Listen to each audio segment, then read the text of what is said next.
Hai, selamat pagi saudara, kembali berjumpa di segmen Kompas Bisnis Sapa Indonesia Pagi, kembali bersama saya Paskali Siswari.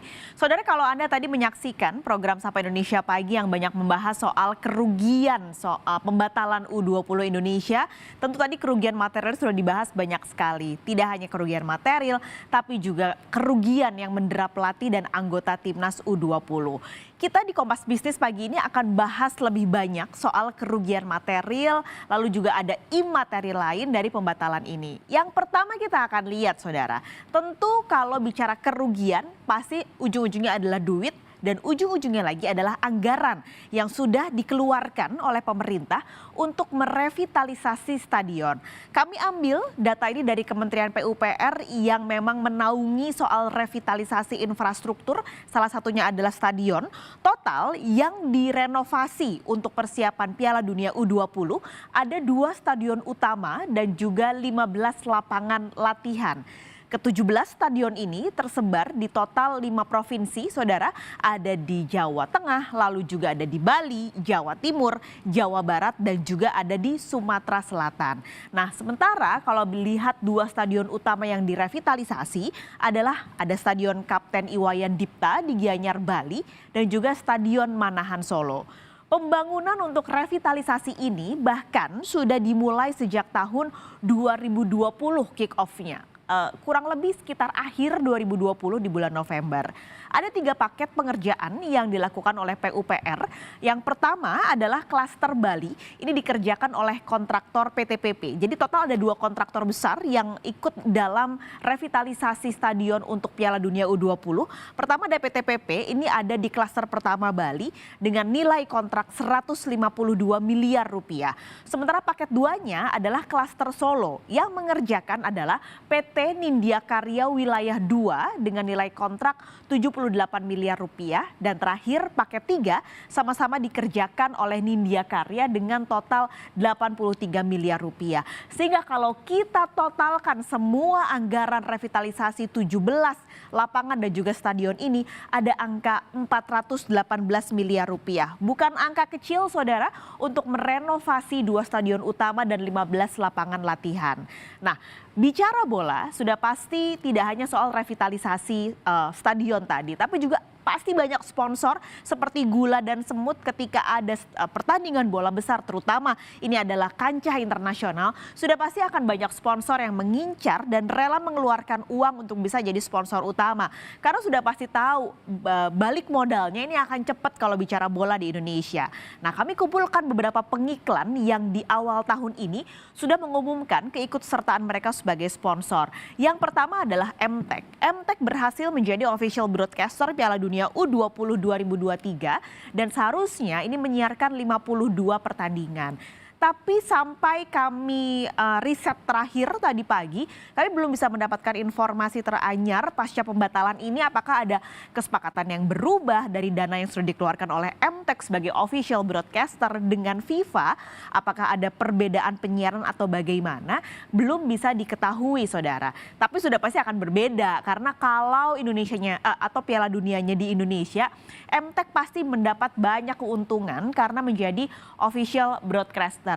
Sementara kalau hanya menjadi penayang saja saudara, ini tentu akan berbeda. Nah, kedua ada Tokopedia. Tokopedia ini mengambil bagian menjadi broadcast sponsor FIFA U20. Biasanya ini bentuknya kalau Anda mungkin sedang menonton bola akan banyak logo-logonya muncul. Nah, dalam hal ini adalah Tokopedia yang menjadi broadcast sponsor di sepanjang liga biasanya akan muncul iklan. Terakhir yang baru saja mengumumkan menjadi sponsor di bulan Maret kemarin adalah produk es krim dari Unilever yaitu Walls. Walls ini membuat atau menjadi sponsor untuk skuad Garuda Muda atau tim Piala Dunia U20. Bahkan mereka ini sudah membuat semacam tagline gitu yaitu satu hati untuk Garuda. Ini adalah kerjasama antara Walls dan juga timnas Garuda Muda U20. Walls juga tentu menggelontorkan dana meskipun kita tidak tahu besarannya berapa untuk tim U20 sebagai komitmen dukungan pelatihan dan juga pengembangan untuk timnas U20. Bagaimana nasibnya setelah ini kita masih belum mengetahuinya saudara. Kita geser dari sponsor. Nah, biasanya kalau ngomongin bola, pertandingan olahraga, terutama ajang besar seperti ini, akan ada maskot dan juga akan ada lagu. Dan dua-duanya sudah lahir di Indonesia karena persiapannya kan tadi tinggal pendek ya sebelum akhirnya FIFA memutuskan untuk menghentikan atau untuk mendepak Indonesia dari tuan rumah Piala Dunia. Kita kenalan sama yang pertama. Ini ada Bacuya yang merupakan maskot Piala Dunia U20 2023. Bacuya ini singkatan saudara, yaitu Badak Cula Cahaya. Dipilih seekor badak Jawa yang menggunakan kostum timnas merah putih. Ini harusnya dikenal sebagai maskot Piala Dunia U20 Indonesia. Kenapa dipilih Badak Cula 1? Karena saat ini populasi Badak Cula 1 sudah terancam punah di Indonesia, supaya masyarakat akhirnya aware soal hal ini. Sayang, yang punah ternyata Piala Dunia U20-nya terlebih dulu. Sudah selesai di Indonesia tidak lagi menjadi tuan rumah Piala Dunia U20. Yang kedua adalah lagu. Mungkin sebelum atau 1-2 minggu sebelum akhirnya FIFA memutuskan tidak jadi menggunakan atau menjadikan Indonesia sebagai tuan rumah Piala Dunia, sudah Anda dengar atau lihat teaser video musik dengan judul Glorious yang dinyanyikan oleh World Genius bersama dengan Lyodra, Ziva dan juga Tiara. Sayang, kemarin ketika saya mencoba untuk mencari teaser video tersebut yang pendek durasinya, sudah tidak ada karena ternyata sudah ditarik FIFA. Sehingga kami tidak bisa tayangkan kepada Anda, mungkin Anda belum pernah menontonnya. Meskipun kalau Anda cari jejak digitalnya, ada beberapa akun media sosial milik warganet yang masih menyimpan teaser dari lagu tersebut.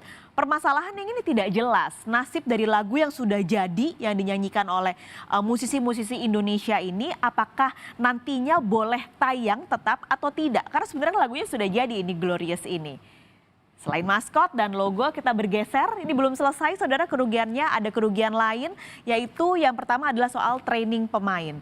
Training pemain tentunya nggak hanya menyita waktu, mengorbankan waktu, hidup para pemain dan pelatih. Bahkan di 2021 PSSI sempat menyebut ada anggaran 200 miliar rupiah saudara untuk persiapan timnas Indonesia menuju Piala Dunia U20. Lalu ada juga soal anggaran di pemerintah daerah. Ada 5 provinsi yang akan menggelar Piala Dunia U20. Sudah pasti gelaran internasional ini harapannya bisa menarik wisatawan dan sudah pasti akan ada promosi-promosi yang dilakukan, terutama di side event yang dilakukan pemerintah daerah. Mereka sudah membuat spanduk, baliho, iklan, ataupun acara-acara sampingan lain yang akhirnya sekarang nggak jadi. Harapannya dengan adanya side event dan datangnya wisatawan ke daerah-daerah tersebut, ada rembesan juga saudara, terutama ke UMKM di daerah. Tapi sayangnya harapan itu harus pupus.